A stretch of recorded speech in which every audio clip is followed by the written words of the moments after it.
This map of modern South Asia shows a rigid line dividing Pakistan and Afghanistan. We are conditioned to look at this mountainous divide and see a dead end. We see a hostile edge to civilization where movement naturally stops. When British colonial administrator Edward E. Oliver looked at the Pot Plains and the Sulaimans Mountains in 1884, his initial impression was similar. He saw a barren, intimidating landscape. Oliver's writings used the colonial vocabulary of his era, describing the region and its people as savage and lawless. Today, our modern maps reinforce a similar bias, presenting an impenetrable wall. Those assumptions miss the reality on the ground.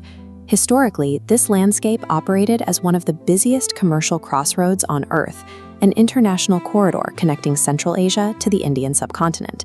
The geography dictated how that connection worked. The immense Pot Plain appears dry and lifeless for much of the year.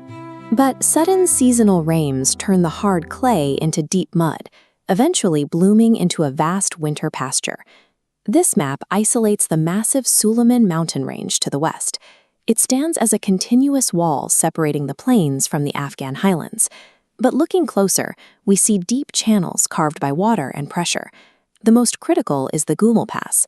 Massive mountain ranges restrict human movement, but they do not stop it entirely. They act as a funnel. They force armies, merchants, and animals into specific high-pressure arteries.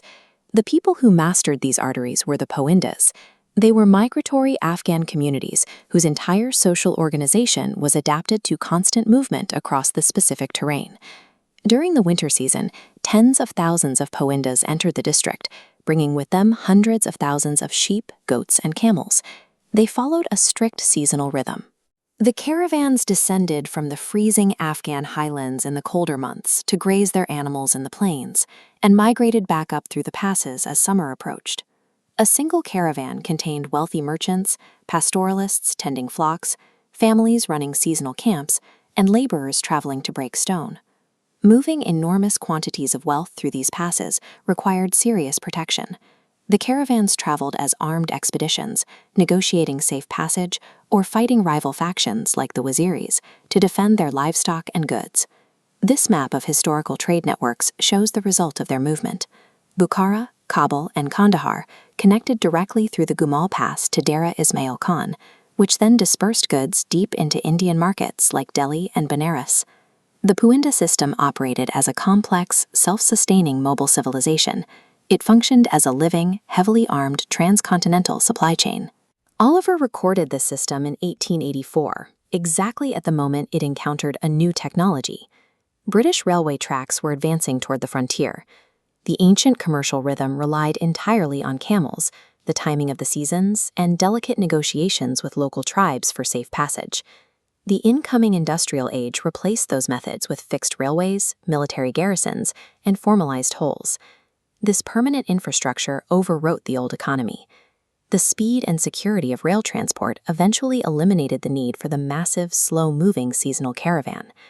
The physical geography of the region remains intact today. The Pot Plain still sits beneath the Sulaimans Mountains, and the Gomal Pass still cuts through the rock.